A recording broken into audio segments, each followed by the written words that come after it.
Hello friends, welcome to গল্পের বৈঠক। আমি রূপসা আবার চলে এসেছি আপনাদের জন্য দিয়াদের লেখা অভিশপ্ত ঘুঙুরের দ্বিতীয় পর্ব নিয়ে। তবে প্রত্যেকবারের মতো এবারেও আবেদন যে এই গল্পটি কঠোরভাবে প্রাপ্তবয়স্কদের জন্য। তো চলুন বেশি দেরি না করে আজকের গল্পটি শুরু করা যাক।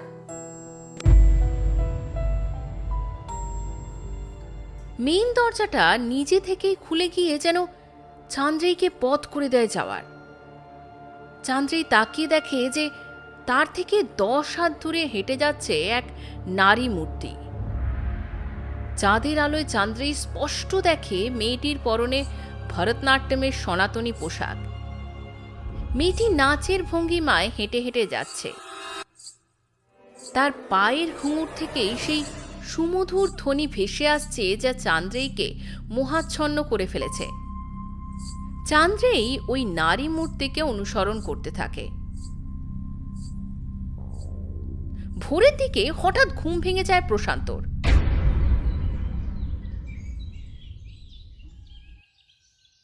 সে বাইরে বেরিয়ে দেখে যে চান্দ্রেই আর কিংসুকের ঘরের দরজা খোলা। কি মনে হতেই উঁকি মারে প্রশান্ত। খাটের ওপর কিংসুক অচেতনের মতো ঘুমোচ্ছে, কিন্তু চান্দ্রেই ঘরে নেই। অবাক হয়ে যায় প্রশান্ত। একবার ভাবে হয়তো বাথরুমে গেছে, কিন্তু পরক্ষণেই মনটা কুডাকে তার। দ্রুত পায়ে বাইরে বেরিয়ে আসে প্রশান্ত। চারিদিকে খুঁজতে থাকে চান্দ্রেইকে, কিন্তু চান্দ্রেই কোথাও নেই। বুঝতে পারে যে ভয়ঙ্কর বিপদ ঘটে গেছে। এখনই গুরুদেবকে সবটা জানানো দরকার। ঘরে এসে দেখে গুরুদেব ঘুম থেকে উঠে পড়েছে। সে গুরুদেবকে চান্দ্রেই অন্তর্ধানের কথা বলে। শুনতে শুনতে গুরুদেবের মাথায় চিন্তার ভাঁজ সুস্পষ্ট হয়। আচার্য ব্রহ্মানন্দ মাথা নেড়ে বলতে থাকে, আমাদেরও সচেতন হওয়া উচিত ছিল। বড্ড ভুল হয়ে গেল প্রশান্ত। এর খেসারত না ওই নির্দোষ মেয়েটাকে প্রাণ দিয়ে দিতে হয়। গুরুদেব বিছানা ছেড়ে উঠে পড়েন। প্রশান্তকে বলেন দোতলা থেকে শিব নেত্রম অর্থাৎ মোড়ল মশাইকে ডেকে আনার জন্য। প্রশান্ত বেরোতে যাবে, ঠিক তখনই ঘরে ঢোকে কিংসুক। তার মুখে শঙ্কার ছাপ।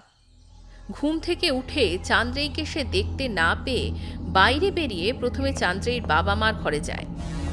ওই ঘরের দরজাও ভেতর থেকে বন্ধই ছিল। তারপরে চলে যায় বাথরুমের দিকে, কিন্তু ওখানেও চান্দ্রেইকে না পেয়ে নিরাশ হয়ে ছুটে আসে গুরুদেবের ঘরে। ঘরের চারদিকে চোখ বুলিয়ে কিংসুকের শঙ্কা ভয়ে পরিণত হয়। কাঁপা কাঁপা কণ্ঠে গুরুদেবকে জিজ্ঞাসা করে, আপনারা চান্দ্রেইকে দেখেছেন? প্রশান্ত জানায় যে ভোর থেকেই চান্দ্রেইকে পাওয়া যাচ্ছে না। শুনেই মাথাটা কেমন টলে যায় কিংসুকের। ধপ করে বসে পড়ে মেঝেতে। ভয়ে আতঙ্কে চিন্তায় তার কণ্ঠ রুদ্ধ হয়ে আসে। এদিকে মিনতি দেবীও ঘুম ভেঙে বাইরে এসে মেয়ের ঘর ফাঁকা দেখে গুরুদেবের ঘরের দিকে যায়। ঘরে ঢুকে দেখে যে কিংসুক মেঝে মাথায় হাত দিয়ে বসে আছে, আর গুরুদেব ও প্রশান্ত তাকে কিছু বোঝানোর চেষ্টা করছে। তাদের কথা শুনে মিনতি দেবী বুঝতে পারেন যে যা সর্বনাশ হওয়ার হয়ে গেছে। ডুকরে কেঁদে ওঠেন মিনতি দেবী। না না, এই কি হলো? 6 জোড়া চোখ ঘুরে যায় তার দিকে। প্রশান্ত তার কাছে এসে মিনতি দেবীর হাত ধরে তাকে সান্ত্বনা দিতে থাকেন। মিনতি দেবীর কান্না বন্ধ হয় না। তার কান্নার আওয়াজে চন্দনবাবুও চলে আসেন। চান্দ্রেই ছাড়া সকলকে এই অবস্থায় দেখে তিনি বুঝতেই পারেন যে কতটা ক্ষতি তাদের হয়ে গেছে। গুরুদেব এবং প্রশান্ত কোনো মতে তাদের সান্ত্বনা দেওয়ার চেষ্টা করেন। কিছুক্ষণ পর গুরুদেব প্রশান্তকে তার পুরনো কাজ মনে করিয়ে দেন। প্রশান্ত দোতলার দিকে উঠছিলই, কিন্তু বেশি দূর তাকে যেতে হয় না। তার আগে সে দেখে সিঁড়ি বেয়ে জিজ্ঞাসু দৃষ্টিতে নেমে আসছে শিবনেত্রম। বোঝাই যায় যে নিজের কান্নাকাটি ও চেঁচামেচি শিবনেত্রমের কানে পৌঁছতে সে নেমে এসেছে। শিবনেত্রমকে নিয়ে প্রশান্ত চলে আসে গুরুদেবের ঘরে। এখন একমাত্র শিবনেত্রমের সাহায্যই ভরসা, সুতরাং এখন আর তার কাছ থেকে লুকিয়ে লাভ নেই কিছু। গুরুদেবের আদেশে প্রশান্ত একদম শুরু থেকে পুরো ঘটনাটা তাকে খুলে বলে। পুরোটা বলা হয়ে গেলে প্রশান্ত শিবনেত্রমকে অনুরোধ করে যে সে যা জানে ঘুঙুরের সম্বন্ধে তাই যেন জানায়। কিন্তু শিবনেত্রম অত্যন্ত অবাক হয়ে বলে যে সে কিছুই জানে না এই ব্যাপারে। তার মনে হয় না চান্দ্রের সাথে তাদের গ্রামে ঘটা এই ঘটনার কোনো যোগ আছে। সেই গ্রামের সম্বন্ধে সবকিছুই জানে, তার জন্ম ও বেড়ে ওঠা এইখানেই। যদি সত্যি এই গ্রামে এমন কোনো ঘটনা ঘটতো কখনো, তবে সে নিশ্চয়ই জানত। সবটা শুনে হতাশ হয় তারা। শিবনেত্রমকে অনুরোধ করে কিছু লোকজন দেওয়ার জন্য, যাতে তারা চান্দ্রেইকে খুঁজতে পারে। শিবনেত্রম বলে সে এখনই লোকজন জোগাড় করবে চান্দ্রেইকে খুঁজতে, বলেই বেরিয়ে যায় সে। কিন্তু একটু এগিয়ে ফিরে এসে সে বলে, আমার হঠাৎ মনে পড়ল যে গ্রামের একদম শেষ প্রান্তে এক অশীতিপর বৃদ্ধা থাকে। তার বয়স কত কেউ জানে না, জন্ম থেকে সবাই তাকে দেখছে। তার কাছে গেলে আপনারা কিছু অবশ্যই জানলেও জানতে পারেন। আপনারা যদি যেতে চান তবে আমি আমার ছেলেকে বলবো আপনাদের পথ চিনিয়ে নিয়ে যাওয়ার জন্য। নিকষ অন্ধকারে প্রশান্তরা এক মৃদু আলোর সন্ধান যেন পেল। তারা কিছুক্ষণের মধ্যেই শিবনেত্রমের পুত্র বিজয়কে নিয়ে বেরিয়ে পড়ে। অপরদিকে শিবনেত্রম কিছু লোকজন জোগাড় করলো চান্দ্রের খোঁজের জন্য। আধ ঘন্টার মধ্যে ওরা উপস্থিত হলো শিবনেত্রমের বলা সেই বৃদ্ধার বাড়িতে। বৃদ্ধা তখন মাটির দাওয়ায় বসে অনন্ত বিস্তৃত অম্বরের দিকে তাকিয়ে আছেন। গাড়ি থেকে নেমে 6 জনের দলটা এগিয়ে চলল।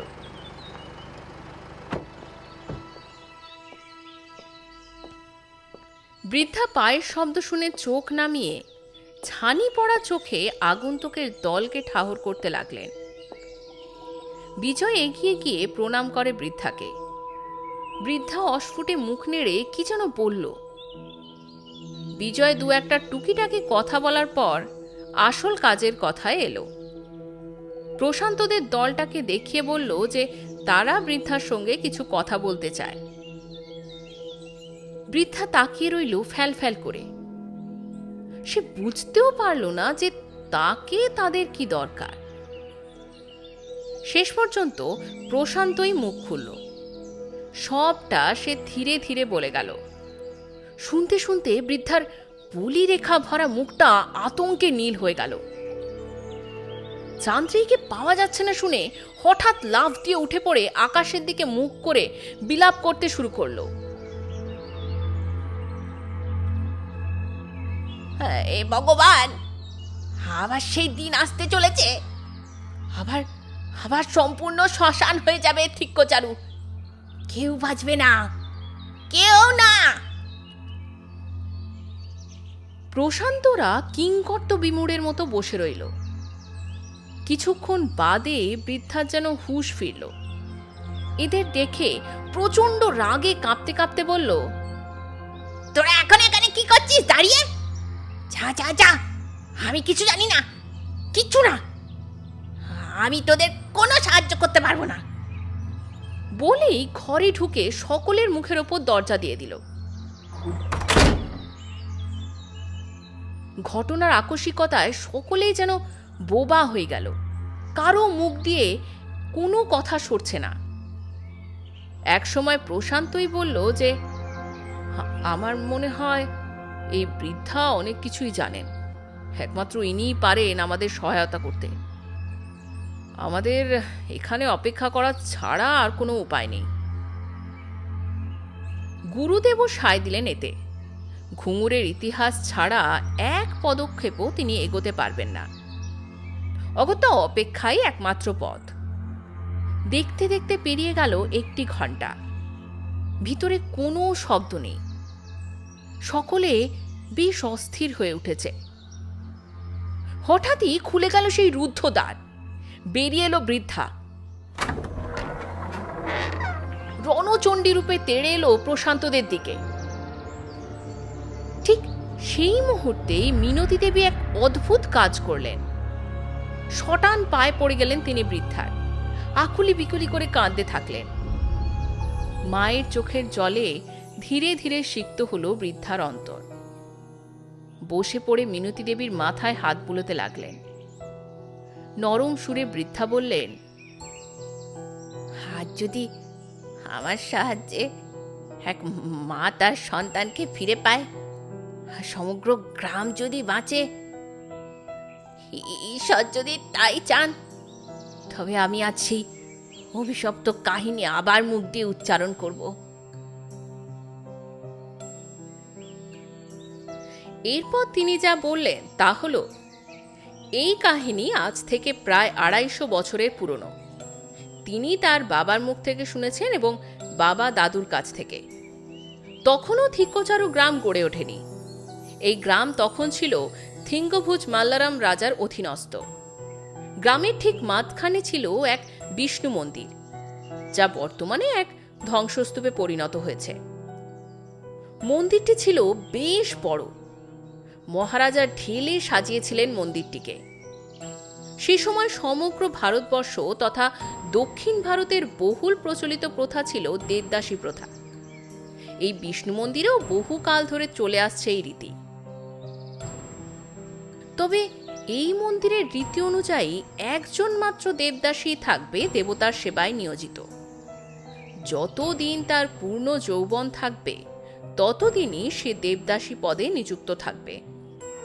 যখন তার যৌবন ভাণ্ডার কমবে, রূপ লাবণ্য হ্রাস পাবে, সর্বোপরি তার শরীরে যখন বয়স থাবা বসাবে, তখনই তাকে ছেড়ে দিতে হবে এই পদ।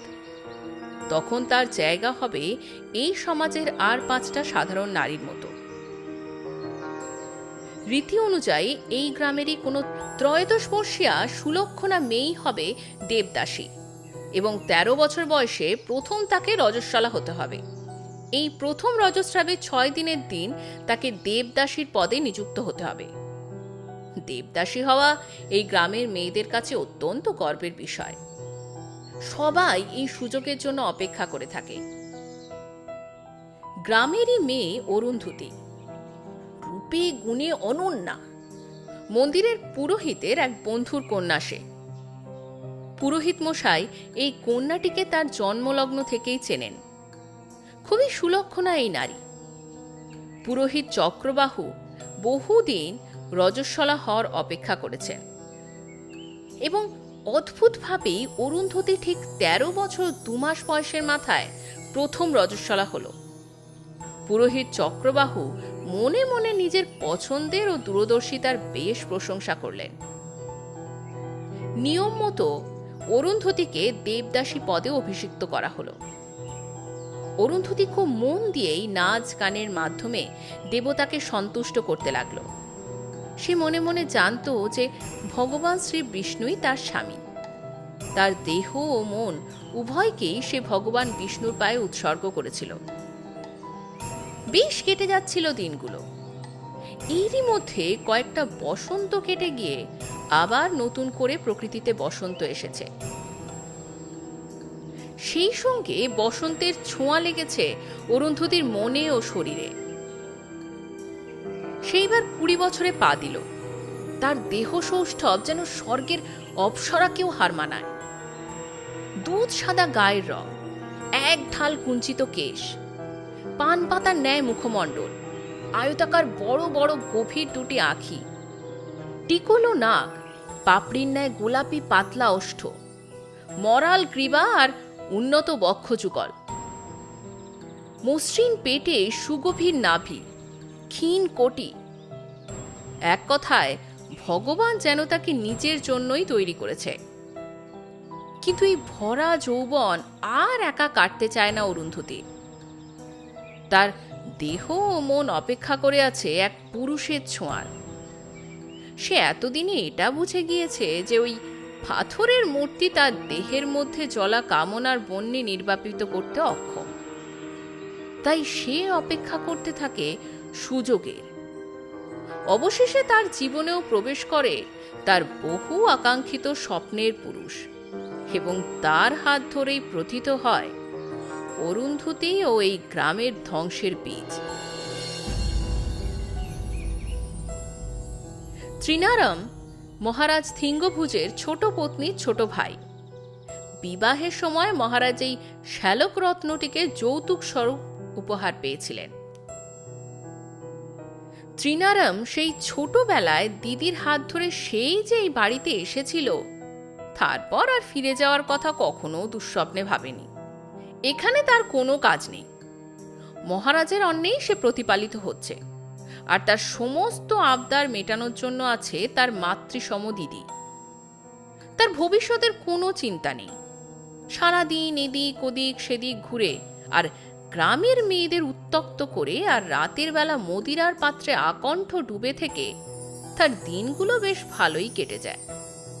তবে মাসের বিশেষ দুদিন তার অন্য কাজ থাকে। সেদিন সে রাতের আঁধার নামলেই বেরিয়ে যায় এক অজানা কারণে। একদিন ত্রিনারাম রাতের বেলা গোপন অভিসার থেকে ফিরছিল, হঠাৎ মন্দিরে নৃত্যরতা অরুন্ধতীকে সে দেখে ফেলে। চাঁদের আলো তার দেহের প্রত্যেকটি খাঁজকে যেন আরো আবেদনময়ী করে তুলেছে। মুগ্ধ দৃষ্টিতে চেয়ে থাকে সে। না, তার এই মুগ্ধতায় কোনো প্রেম ছিল না, ছিল শুধু কামনা। সেদিন ভোরে বাড়ি ফিরে ছটফট করতে থাকে ত্রিনারাম। যেন তেন প্রকারেণ অরুন্ধতীকে একবার তার ভোগ করতেই হবে, না হলে তার এ জীবন বৃথা। অনেক ভেবে চিনতে একটা পরিকল্পনা করল ত্রিনারাম। সে একদিন সকলের অগোচরে অরুন্ধতী দাসী আম্রপালীকে তার মনের কথা খুলে বলে। সে বোঝায় যে সে কতটা ভালোবাসে অরুন্ধতীকে, তাকে পাওয়ার জন্য কতটা উদ্গ্রীব সে। আম্রপালী তার মায়া কান্নায় সব ভুলে যায়। সব শুনে আবেগে ভাসতে থাকে সে।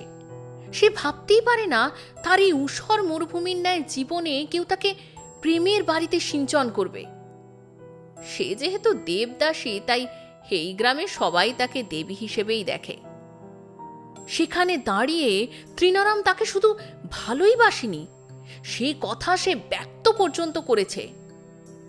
সত্যি ত্রিনারাম অতি বড় বীর। এরকম এক পুরুষ তার পানি প্রার্থী হবে ভেবেই অরুন্ধতী বেশ গর্ব অনুভব করল। সে এক নিমেষেই ভুলে গেল যে সে দেবদাসী। তার দেহ মন শুধুই দেবতার কাছে উৎসর্গিত। ময়ূর যেমন আষাঢ়ের কালো ঘন মেঘমধুর অম্বর দেখে পেখম মেলে, অরুন্ধতীর মনও তেমনই পেখম মেলে উড়ে গেল স্বপ্নালোকের অচিনপুরে।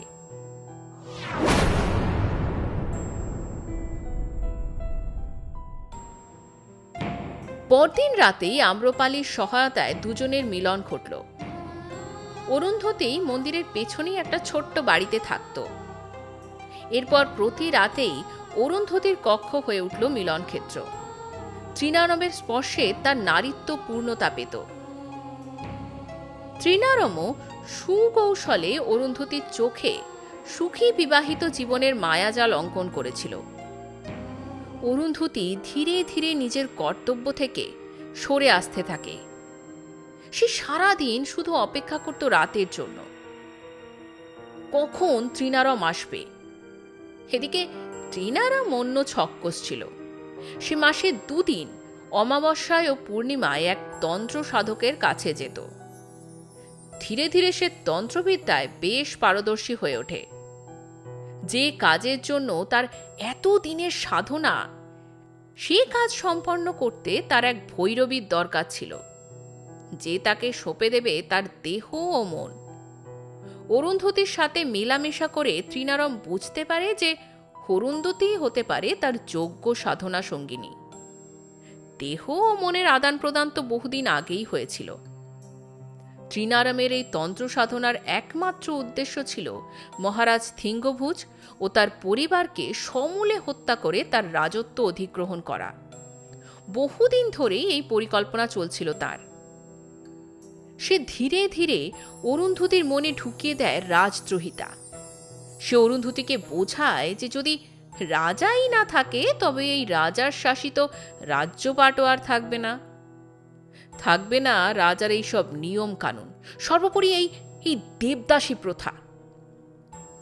অরুন্ধতীকে আর দেবদাসী হয়ে মন্দিরে থাকতে হবে না। ত্রিনারাম যখন রাজ সিংহাসনে বসবে তখন তার পাশের সিংহাসনে স্থান হবে অরুন্ধতী রাজরানী হিসেবে। তার জন্য দরকার শুধু এই রাজবংশ উৎপাটন আর অরুন্ধতীর সাহায্য।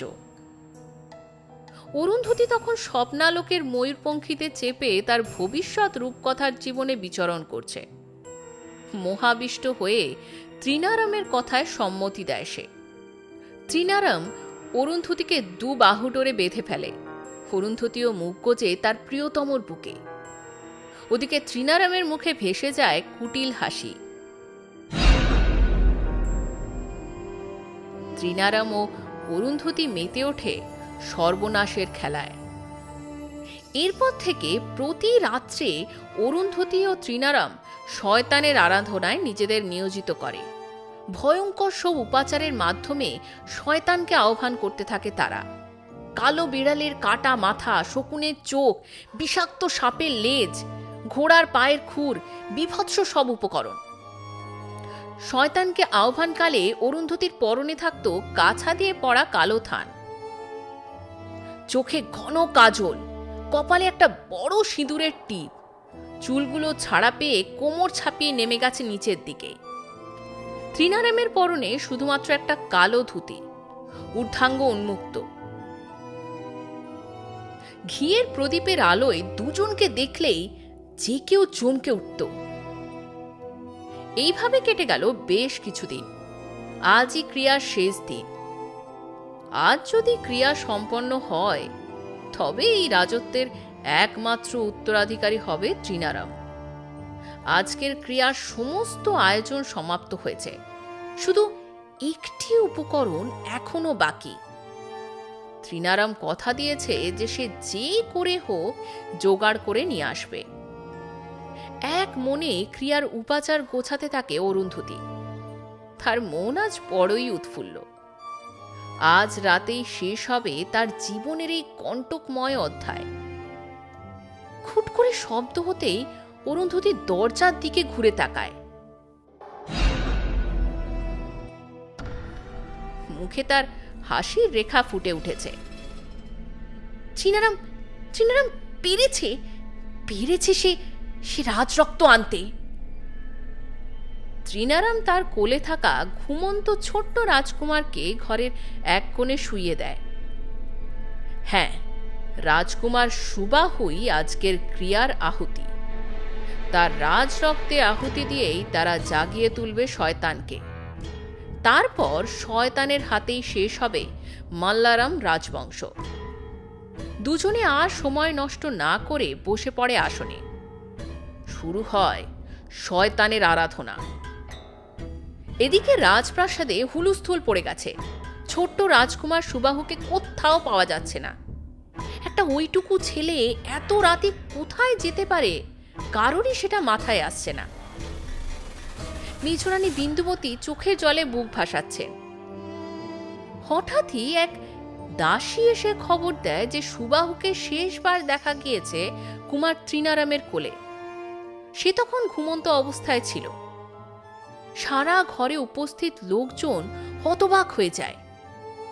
তারা বুঝতে পারে না যে ত্রিনারাম তাকে নিয়ে এত রাতে কোথায় যাবে আর কেনই বা যাবে। হঠাৎ রাজা থিঙ্গভুজের মাথায় বিদ্যুৎ চমকের মতো এক দৃশ্য মনে পড়ে যায়। সে প্রায় কিছুদিন আগে থেকেই ভোর রাতের দিকে কোথা থেকে ফেরে ত্রিনারাম। অনেকদিন তাকে জিজ্ঞেস করবে করবে করেও তার আর করা হয়নি। তবে কি তৃণারাম কোনো ভয়ঙ্কর কাজের সাথে যুক্ত হয়েছে? রাজার পুত্রের অমঙ্গল চিন্তায় ভেতরটা কেমন যেন ভয় শুকিয়ে আসে। আর এক মুহূর্ত দেরি না করে থিঙ্গভুজ সৈন্যবাহিনী নিয়ে বেরিয়ে পড়েন। সারা গ্রাম তন্ন তন্ন করে খুঁজেও তৃণারাম আর সুবাহুর চিহ্ন মাত্র পাওয়া গেল না। রাজা বিফল মনোরথে ফিরে আসার সময় তার আরাধ্য প্রভু বিষ্ণুদেবের কাছে আসেন। কাতর কণ্ঠে অশ্রুসজল নয়নে ঈশ্বরের কাছে কাকুতি মিনতি করতে থাকেন তিনি, তার পুত্রকে যেন ভগবান সুরক্ষিত রাখে তার জন্যে।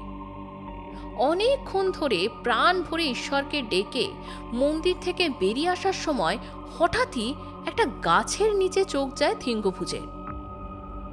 আরে ওটা কি প্রাণী ওখানে?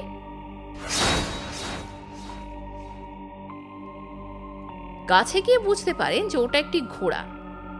ঘোড়াটাকে তার খুব চেনা চেনা লাগে। এটা তো তৃণারামের ঘোড়া। তার মানে তৃণারাম আশেপাশে কোথাও আছে। জোয়াল শক্ত হয়ে ওঠে মহারাজের। সেনাবাহিনীকে বলেন চারপাশ ভালো করে দেখে নিতে। সেই সময় দেবদাসীর ঘর থেকে একটা ক্ষীণ ধ্বনি ভেসে আসে। কেউ যেন অনেকক্ষণ ধরে এক টানা এক ঝিম ধরা মন্ত্র উচ্চারণ করছে। কান খাড়া করে ভালো করে শোনে থিঙ্গভুজ। হ্যাঁ হ্যাঁ, অরুন্ধতির ঘর থেকেই তো ভেসে আসছে এই আওয়াজ। রাজামশাই তার সেনাবাহিনী নিয়ে এগিয়ে যান সেই দিকে। হয়তো ভগবানও সেদিন এক অসহায় পিতার কাতর প্রার্থনায় সাড়া দিয়েছিলেন। হয়তো ভগবানও চেয়েছিলেন এই নারকীয় ঘটনার সমাপ্তি ঘটুক। দেবদাসী হয়ে শয়তানের আরাধনা, এ যে কত বড় হীন কাজ তা সকলেরই অবগত। তাই ভগবান মহারাজকে পথের দিশা দেখিয়েছিলেন। দরজায় একটা শব্দ শুনে অরুন্ধতী সেভাবে আম্রপালি এসেছে বুঝি। চোখ ফেরাতে সে যা দেখে তাতে তার অজান্তেই তার মুখ দিয়ে আর্তনাদ বেরিয়ে আসে। তার আর্তনাদ কানে যেতেই চোখ তুলে তাকায় তৃণারাম। সে এতক্ষণ এক মনে সুবাহুর ঘুমন্ত শরীরে সিঁদুর লেপছিল, আহুতির জন্য প্রস্তুত করছিল তাকে। চোখ তুলে তাকাতেই দেখে তার সামনে দাঁড়িয়ে স্বয়ং থিঙ্গভুজ মাল্লারাম এবং তার সশস্ত্র সেনাবাহিনী চারপাশ দিয়ে ঘিরে ধরেছে তাদেরকে। আতঙ্কে তাদের হৃদস্পন্দন থেমে গেছে। তারা জানে যে এই পাপের একটাই শাস্তি, নৃশংস মৃত্যু। আজ আর কোনোভাবেই নিস্তার নেই। হঠাৎ এক অদ্ভুত কাজ করে ফেলল তৃণারাম।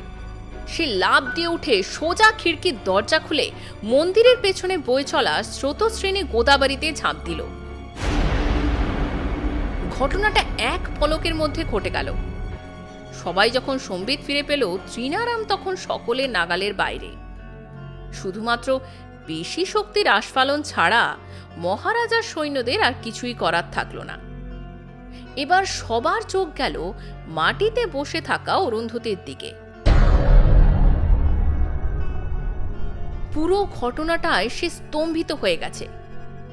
সে কিছুতেই বুঝতে পারছে না যে তার তৃণারাম তাকে এই ভয়ঙ্কর পরিস্থিতিতে ফেলে কি করে পালালো। সে কি করে পারলো এই হীন কাজ করতে? তার মানে এতদিন তার সব প্রেম, সব ভালোবাসা শুধু অভিনয় ছিল। আর বেশি কিছু ভাবার সুযোগ পেল না সে। চুলের মুঠিতে টান পড়ল এক। কিছু বুঝে ওঠার আগেই রাজা তাকে ঘোড়ার সাথে বেঁধে টানতে টানতে নিয়ে যেতে লাগলো। রুক্ষ পাথুরে মৃত্তিকা তার শরীরে ছোবল মারতে লাগলো। অরুন্ধতী ক্রোধে তার মুখ রক্তবর্ণ ধারণ করেছে। সেই বিশ্বাসঘাতকতা কিছুতেই মেনে নেবে না। অরুন্ধতীকে নিয়ে আসা হলো এক রুক্ষ প্রান্তরে। গ্রামের মানুষ খবর পেয়ে ছুটে এসেছে। তারা থুতু নিক্ষেপ করতে লাগলো অরুন্ধতিকে লক্ষ্য করে। কালকের দেবী আজকে ডাইনিতে পরিণত হয়েছে। একটা মোটা খুঁটির সাথে বাঁধা হলো তাকে, নিচে ধরিয়ে দেওয়া হলো আগুন। তখনও অরুন্ধতির মুখে ফুটে উঠেছে এক প্রবল জিঘাংসা। একটি বারের জন্য সে প্রাণ ভিক্ষা করল না। লেলিহান অগ্নিশিখা গ্রাস করল তাকে। মৃত্যুর মুখে দাঁড়িয়ে সে শুধু একটা কথাই 3 বার উচ্চারণ করল, আমি আমি আবার ফিরে আসবো, ফিরে আসবো, আমি আসবই ফিরে।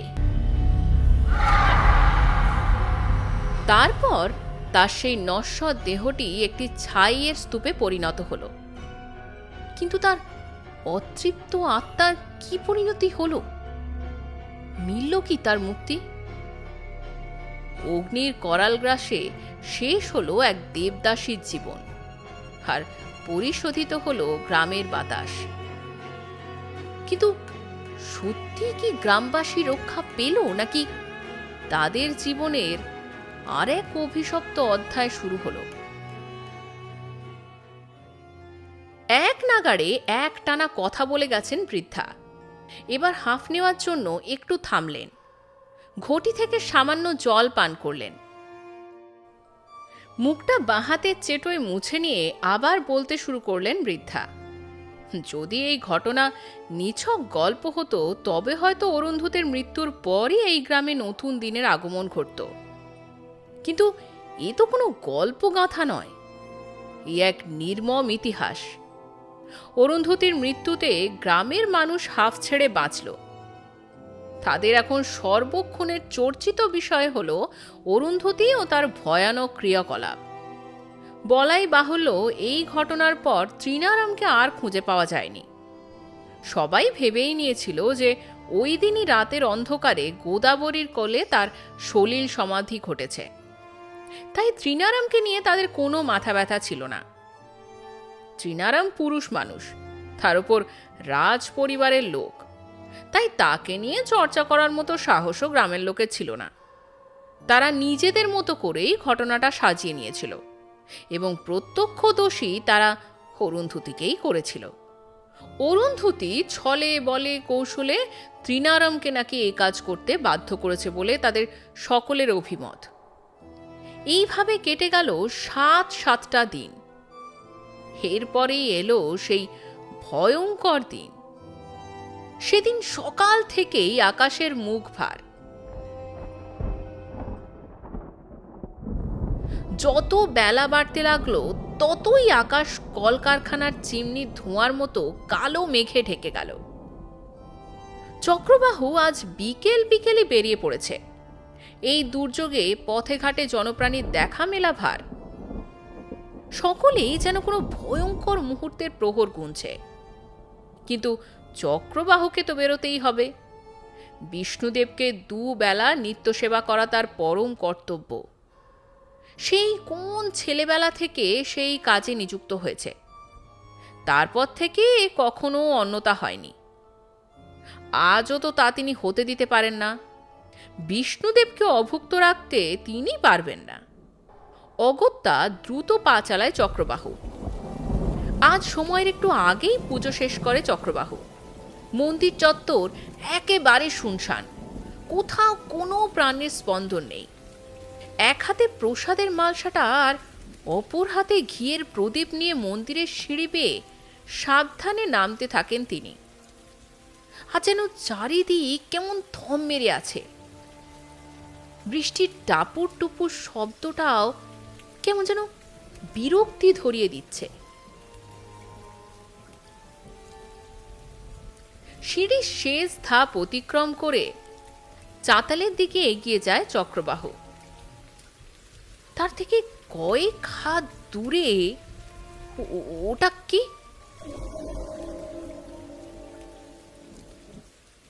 মন্দিরের ক্ষীণ আলোয় যতটুকু দেখা যায় তাতে তো এক নারী মূর্তি বলেই মনে হচ্ছে। কিন্তু কে ও? এই দুর্যোগের রাতে এই নির্জন পুরীতে কি ভাসবে? নারী মূর্তি একটু একটু করে এগিয়ে আসতে থাকে চক্রবাহুর দিকে। তার পদযুগল থেকে নিঃসৃত হচ্ছে ঘুঙুরের বোল। চক্রবাহুর প্রদীপের আবছা আলো নারী মূর্তির বীভৎস মুখের দিকে পড়ে। সেখানে চামড়ার কোনো বংশ নেই, সাদা মাংস বেরিয়ে আছে, চোখের বদলে একটু কালো গর্ত। নাক বলতে কিছুই নেই। বিশাল মুখব্যাদানে ফুটে উঠেছে নিষ্ঠুর হাসি। চক্রবাহুর বুঝতে বাকি রইল না যে খেয়ে এই নারী মূর্তি। অরুন্ধতী ফিরে এসেছে, আর আজ তার জীবনের অন্তিম মুহূর্ত এসে উপস্থিত হয়েছে। তার হাত থেকে প্রদীপ আর মালসাটা খসে পড়ে। সে শেষবারের মতো প্রাণ বাঁচানোর তাগিদে দৌড়ে পালানোর চেষ্টা করে, কিন্তু তার আগেই একটা হাত তার পা চেপে ধরে। মাটিতে পড়ে যায় চক্রবাহু। চক্রবাহুর বুকের ওপর দাঁড়িয়ে পড়ে নারী মূর্তি। বিরাট এক সর্পেল জিহ্বা বের করে চক্রবাহু সারা মুখ লেহন করতে থাকে। চক্রবাহু ঘৃণা ও মৃত্যু ভয়ে চোখ বন্ধ করে নেয়। হঠাৎ নিম্নভাগে এক তীব্র যন্ত্রণা অনুভূত হয়। মরণ চিৎকার দিয়ে ওঠে চক্রবাহু। বিস্ফারিত নেত্রে হত্যাকারিনীর দিকে তাকিয়ে শেষ নিঃশ্বাস ত্যাগ করে চক্রবাহু। পিশাচিনী তাড়িয়ে তাড়িয়ে উপভোগ করে চক্রবাহুর এই মৃত্যুকালীন যন্ত্রণা। এরপর গগনভেদী অট্টহাস্যে চারিদিক মুখরিত করে ফিরে যায় তার গোপন ডেরায়।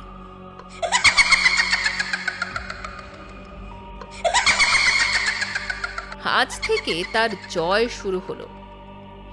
এইভাবেই সেই গ্রামকে পুরুষ শূন্য করে ফেলবে। পৃথিবীর যে প্রান্তেই লুকাক না কেন, ত্রিনারামকে সে ঠিক খুঁজে বার করে বিশ্বাসঘাতকতার চরম শাস্তি দেবে।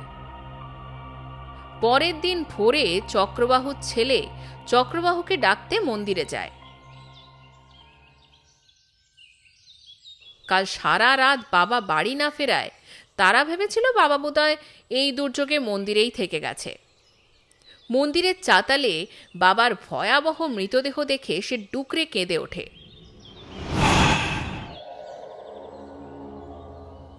চারিদিক রক্তে ভেসে যাচ্ছে।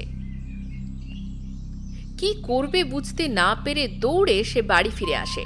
কাঁদতে কাঁদতে সব কথা খুলে বলে। সারা গ্রামে রটে যেতেই সমস্ত গ্রামবাসী জড়ো হয় মন্দিরের চাতালে।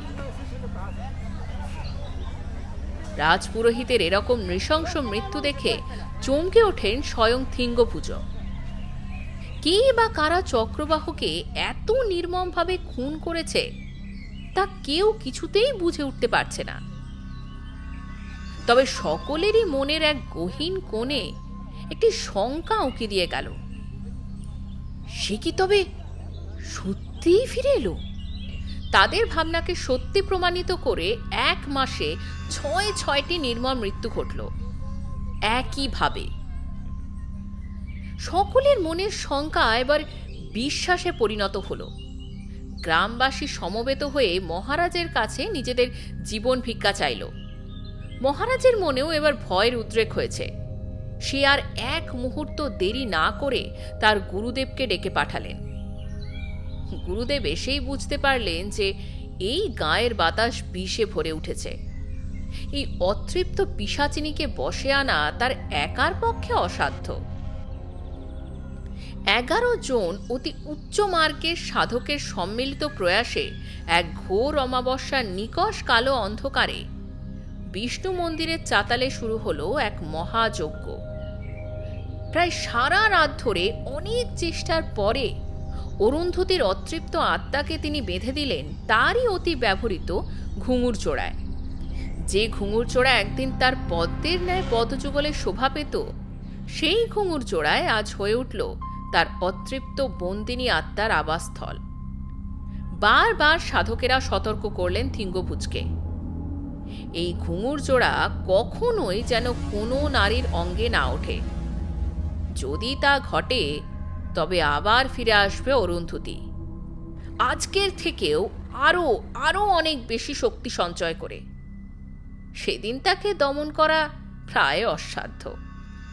এরপর সাধকেরা ঘুঙুরচোড়া এক অষ্টধাতুর বাক্সে ভরে বিষ্ণুমূর্তির পায়ের নিচে বহু গভীরে প্রথিত করলেন। স্বস্তির নিঃশ্বাস ফেলেছিল থিঙ্গভুজ ও তার সমস্ত প্রজারা। হায় রে, তখন কি আর থিঙ্গভুজ জানতেন যে আজ থেকে 250 বছর পরে অরুন্ধতী আবার ফিরে আসবে, তাও এক নৃত্যশিল্পীর হাত ধরে?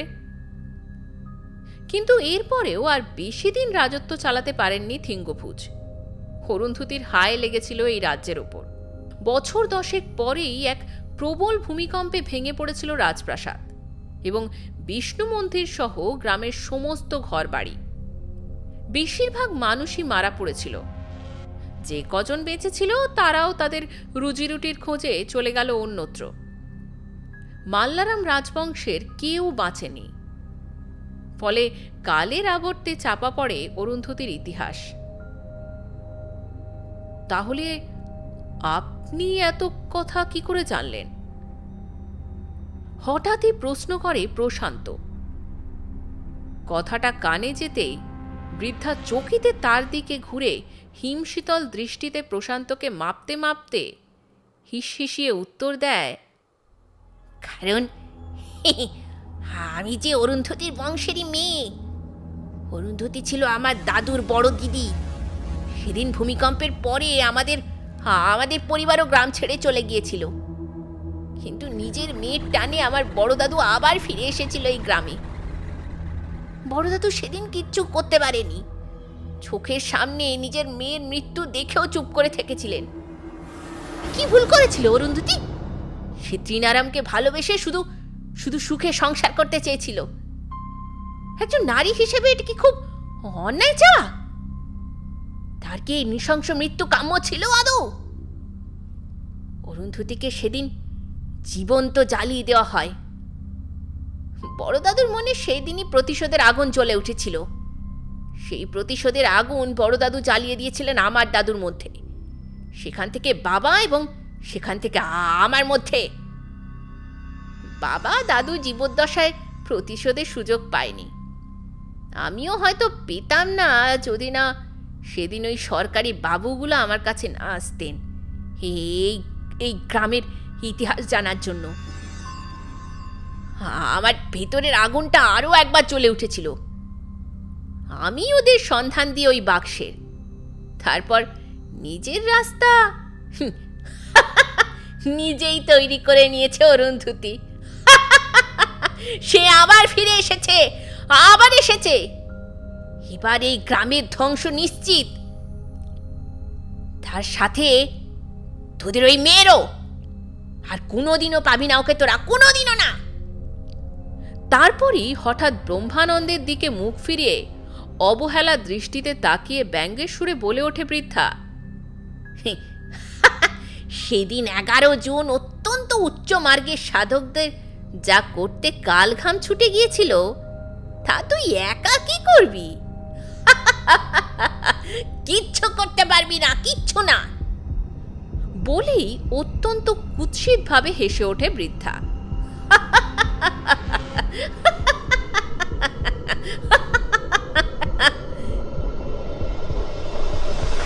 বৃদ্ধার কথা শুনতে শুনতে সবাই যেন সেই 250 বছর আগে ফিরে গিয়েছিল। ব্রহ্মানন্দের স্বরে সকলে আবার বাস্তবে ফিরে আসে।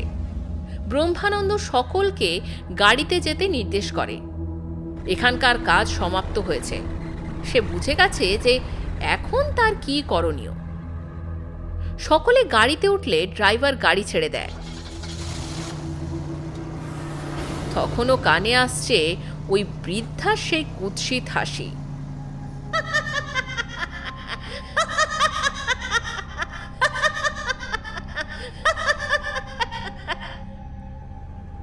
কিছুটা আসার পর ব্রহ্মানন্দ বিজয়কে বলে তার বাবাকে ফোন করতে, চান্দ্রেইকে পাওয়া গেছে কিনা একবার খোঁজ নিতে। কিন্তু না, সারা গ্রাম চিরুনি তল্লাশি করেও কোথাও খুঁজে পাওয়া যায়নি তাকে। কথাটা শোনা মাত্রই ডুকরে কেঁদে ওঠেন মিনতি দেবী। কিংসুকের বুকের মধ্যে একদলা কষ্ট নতুন করে জমা হয়। তবে কি চিরদিনের মতো সে হারিয়ে ফেলল তার চান্দ্রিকে। এদিকে প্রশান্ত ও গুরুদেবের কপালে চিন্তার ছাপ পড়েছে। অত্যন্ত জটিল হয়ে গেল পুরো ব্যাপারটা।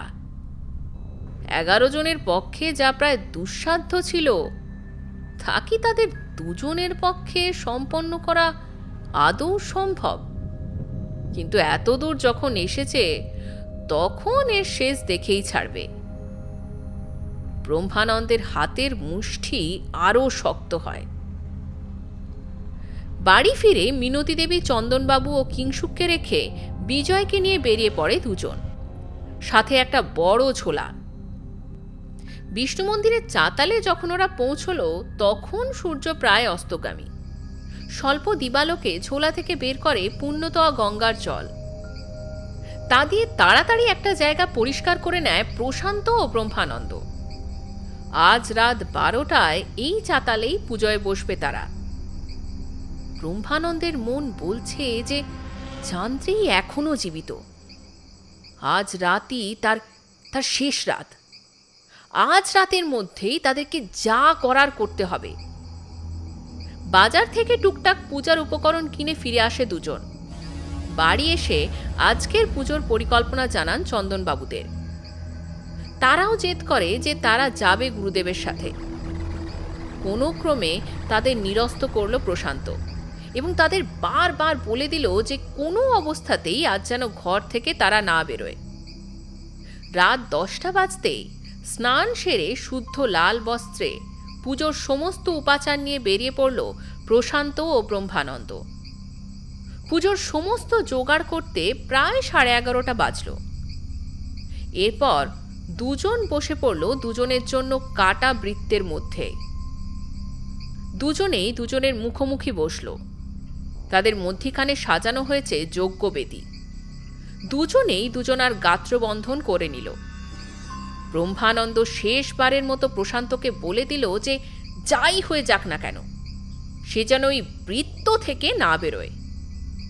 প্রশান্ত বাধ্য শিষ্যের মতো বড় করে মাথা নাড়ল। মোমবাতি আর প্রদীপের আলো চারিদিকের নিকষ কালো অন্ধকার ঘোচাতে অক্ষম। কেমন যেন এক আলো আঁধারির পরিবেশ তৈরি হয়েছে। রাত 12টা। চাঁদ মধ্য গগনে আসতেই ব্রহ্মানন্দ শুরু করলেন মন্ত্রোচ্চারণ। তার গমগমে আওয়াজে চারিদিক যেন প্রাণ ফিরে পেতে আরম্ভ করল। আর প্রশান্ত যজ্ঞের আগুনে আহুতি দিতে থাকে। এইভাবেই প্রায় 1 ঘন্টা মতো চলল এই মন্ত্রোচ্চারণ। হঠাৎই কানে এলো ঘুঙুরের আওয়াজ। প্রশান্ত দেখল যে এক অপরূপ সুন্দরী নারী নাচের ভঙ্গিমায় এগিয়ে আসছে এই যজ্ঞবেদীর দিকে। ক্রমেই সে কাছে এগিয়ে এলো। ব্রহ্মানন্দ এক নাগাড়ে মন্ত্রোচ্চারণ করে যাচ্ছে। কোনো দিকেই যেন তার মন নেই। আর প্রশান্ত মহাবিষ্টের মতো চেয়ে আছে অদূরে দণ্ডায়মান নারী মূর্তির দিকে। কি রূপ তার! চাঁদের আলো যেন তার উজ্জ্বলতা আরো কয়েক গুণ বাড়িয়ে দিয়েছে। নারী মূর্তিও সম্মোহনী দৃষ্টিতে তাকিয়ে আছে প্রশান্তর দিকে। হঠাৎ বাজখাই কণ্ঠে প্রশ্ন ভেসে আসে নারী মূর্তির উদ্দেশ্যে। আবার কেন এসেছিস তুই ফিরে? তোর এই জগতের সাথে সম্পর্ক অনেক দিন আগেই শেষ হয়ে গেছে। তবে কেন ফিরে এসেছিস তুই? কেন করছিস এই সব? সাপের মতো হিসিয়ে ওঠে নারী মূর্তি। শ্রীনারায়ণকে চাই আমার। আমি তাকে বিশ্বাসঘাতকতার চরম শাস্তি দিতে চাই। আর শাস্তি দিতে চাই এ পুরুষ সমাজকে। ব্রহ্মানন্দ বলে ওঠে, শ্রীনারায়ণের বহুকাল আগেই মৃত্যু ঘটেছে। তাকে তুই কোথায় পাবি এখন? বর্তমান পৃথিবীতে তার কোনো অস্তিত্ব নেই। তুই একটা 250 বছরের পুরনো প্রেতিনী ছাড়া আর কিছু নোস। যা, তুই ফিরে যা নিজের জগতে। আমি তোর মুক্তির ব্যবস্থা করেছি। কখনো যদি মনুষ্য রূপে জন্মাতে পারিস, ভালো কোনো কর্ম করিস, এই পৃথিবী তোকে মনে রাখবে। না না না, আমি এত সহজে কিছুতেই ফিরবো না। একবার যখন আসতে পেরেছি এই জগতে, তখন কিছুতেই ফিরবো না, আমি কিছুতেই না। বলতে বলতেই অরুন্ধতী নিজের আসল সেই বীভৎস মূর্তি ধারণ করে। তার সারা শরীরে অবস্থান করছে অজস্র কীট। সে তেড়ে আসে ব্রহ্মানন্দের দিকে। তার আগেই ব্রহ্মানন্দ ঘুঙুর জোড়াকে যজ্ঞের আগুনে আহুতি দেয়। অরুন্ধতীর সারা শরীর যেন অদৃশ্য আগুনে পুড়ে যেতে থাকে। তার এই ভয়ানক চেহারা দেখে প্রশান্ত সম্বিত ফিরে আসে। সাথে সাথেই সে মুক্তির মন্ত্রোচ্চারণ শুরু করে। একসময় অরুন্ধতীর ছটফটানি কমতে থাকে, তার শরীর ফিকে হতে থাকে। ব্রহ্মানন্দ শেষ প্রশ্ন করে তাকে, চান্দ্রেই কোথায়? অরুন্ধতীর সূক্ষ্ম হয়ে আসা মাথা ক্রমাগত দুদিকে নাড়াতে থাকে। অর্থাৎ সে জানে না। পর মুহূর্তেই অরুন্ধতীর সূক্ষ্ম শরীর অদৃশ্য হয়ে যায়। তার ২৫০ বছরের অতৃপ্ত আত্মার মুক্তি ঘটে।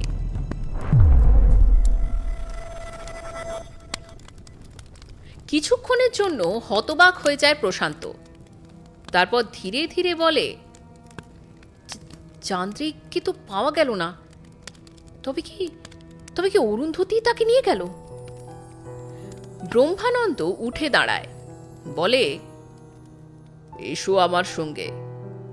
প্রশান্ত গুরুদেবের পেছন পেছন মন্ত্রমুগ্ধের মতো হাঁটতে থাকে। পূব আকাশ রাঙা হয়ে এসেছে। দুজন প্রবেশ করে মূল মন্দিরে।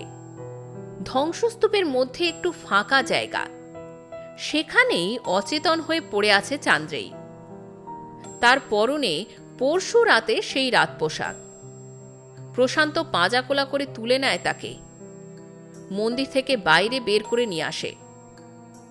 দুজনে মিলে কোনো মতে নিয়ে আসে তাকে শিবনেত্রামের বাড়ি। মেয়েকে দেখে আনন্দে কেঁদে ফেলেন মিনতি দেবী ও চন্দনবাবু। কিংসুকের চোখেও জল। তারা অশেষ ধন্যবাদ জানায় গুরুদেব ও প্রশান্তকে। বেলার দিকে জ্ঞান ফিরে আসে চান্দ্রেয়ীর। বিকেলের মধ্যে অনেকটা সুস্থ হয়ে যায় সে জানায় যে সেদিন রাতে ঘুঙুরের শব্দে ঘুম ভেঙে দরজা খুলে বেরিয়ে মহাবিষ্টের মতো এক নর্তকীর পেছন পেছন হেঁটে যাচ্ছিল সে।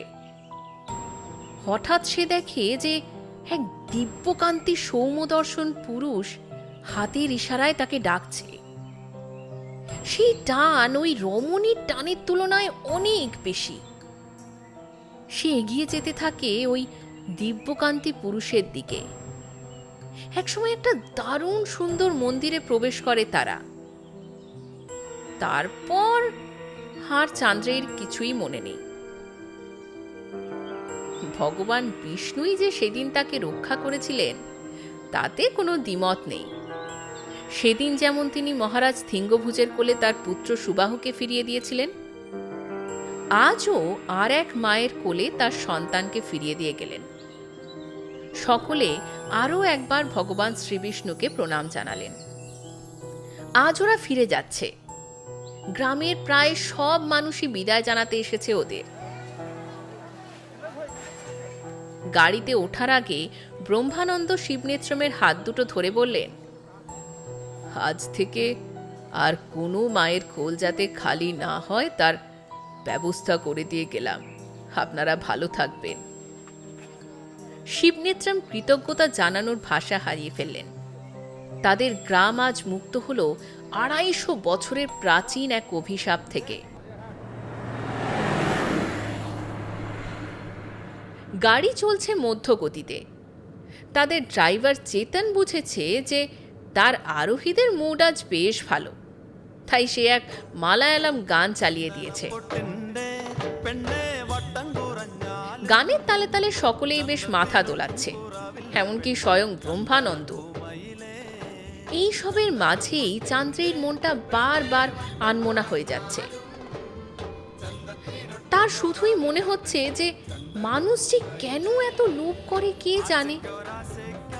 যার দাম কখনো কখনো তাকে নিজের জীবন দিয়েও দিতে হয়, চলে যেতে হয় এই সুন্দর পৃথিবী ছেড়ে। জানালা দিয়ে বাইরের খোলা আকাশের দিকে তাকায় চান্দ্রেই। অবাক হয়ে দেখে মেঘের মধ্যে ফুটে উঠেছে এক অবয়ব, এক নারী মূর্তি নৃত্যের ভঙ্গিমায় দাঁড়িয়ে আছে যেন,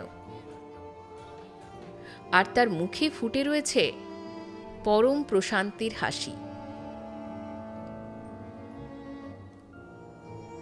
আপনারা শুনছিলেন লেখিকা দিয়া দের লেখা অভিশপ্ত ঘুঙুর গল্পটি কেমন লাগলো অবশ্যই আমাদের জানাবেন। এবং এই চ্যানেলের গল্পগুলো যদি আপনাদের ভালো লাগে তাহলে প্লিজ লাইক, কমেন্ট, শেয়ার ও সাবস্ক্রাইব করে আমাদের এই চ্যানেলটিকে এগিয়ে যেতে একটু সাহায্য করবেন। আর সাবস্ক্রাইব করার সঙ্গে সঙ্গে নোটিফিকেশন পাওয়ার জন্য বেল আইকনটিকেও ক্লিক করতে অবশ্যই ভুলবেন না। আজ তবে এ পর্যন্তই, পরে আবার দেখা হবে অন্য একটি গল্পের সঙ্গে। নমস্কার।